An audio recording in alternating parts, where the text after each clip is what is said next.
पंछीपुर नाम के एक गांव में बहुत सारे पंछियों का वास था। पंछियों से ही गांव का नाम पंछीपुर पड़ा था और उसी गांव में मधु और राधा दोनों बहनें रहती थी। उन्हें पंछियों से बड़ा लगाव था। वो दोनों हर रोज सुबह उठकर पंछियों को दाना डालते थे। आओ आओ आओ आओ।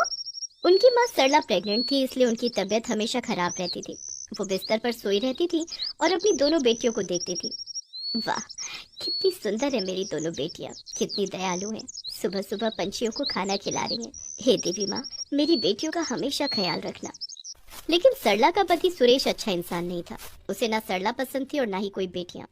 उसे बेटा चाहिए था। सुन सरला, इस बार लड़का ही होना चाहिए। इसमें मैं क्या करूं? ये सब तो देवी माँ जानती है। रख तेरी देवी माँ की बात, मैं वो सब नहीं मानता। मैं नास्तिक हूँ, नास्तिक। और इस बार बेटा ना मिला ना तो तुझे जान से मार दूंगा मैं। मधु और राधा ये सब देखती थी, लेकिन अपने पिता को कुछ बोलने की हिम्मत उन दोनों में नहीं थी, क्योंकि सुरेश उन दोनों को बात बात पर मारता था। उधर सरला बहुत चिंतित थी।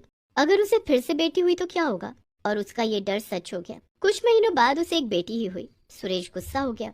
मैंने बार बार कहा था कि मुझे बेटा चाहिए, लेकिन तूने मुझे बेटा नहीं दिया। अब मैं तुझे जीने नहीं दूंगा। ये बोलकर सुरेश ने एक डंडे से सरला के सर के पीछे मार दिया। सरला के सर से खून बहने लगा।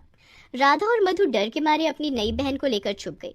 सरला की बॉडी लेकर सुरेश एक तालाब के पास पहुंच गया और एक पेड़ के नीचे उसे रखकर मिट्टी खोदने लगा। सरला तभी पूरी तरह मरी नहीं थी, उसमें थोड़ी सी जान बची थी। उसने बड़ी मुश्किल से कहा, सुरेश, मेरी बेटियों को कुछ मत करना। सुरेश, मेरी बेटियों को। तुझे मारा है, तेरी बेटियों को भी मार डालूंगा। पहले तुझे दफन तो कर दूं। सरला के गले में एक लॉकेट था। सरला ने वो लॉकेट निकाला और तालाब में फेंक दिया। ये क्या किया तूने? वो लॉकेट क्यों फेंका? वो लॉकेट कोई ऐसा वैसा लॉकेट नहीं है। वो मुझे स्वयं देवी माँ के मंदिर से मिला था। उसी में मेरी बेटियों की जान है। अब तो जितनी भी कोशिश कर ले, मेरी बेटियों को तू मार नहीं पाएगा। जब तक लॉकेट सही सलामत है, तब तक तू उन तीनों का कुछ नहीं कर पाएगा। ये सुनते ही सुरेश गुस्सा हो गया और सरला के सर पर फिर से वार किया। सरला मर गई। उसे दफनाकर सुरेश घर चला गया और तीनों बेटियों को बुलाने लगा। मधु और राधा अपनी नवजात बहन को लेकर सामने आई। माँ कहाँ है पिताजी? तेरी माँ बहुत दूर चली गई है। चलो, तुम लोगों को भी वहीं ले जाऊंगा। ये बोलकर सुरेश डंडा लेकर मधु की ओर बढ़ने लगा, लेकिन अचानक से उसका पैर फिसल गया और वो गिर गया। अरे बाप रे!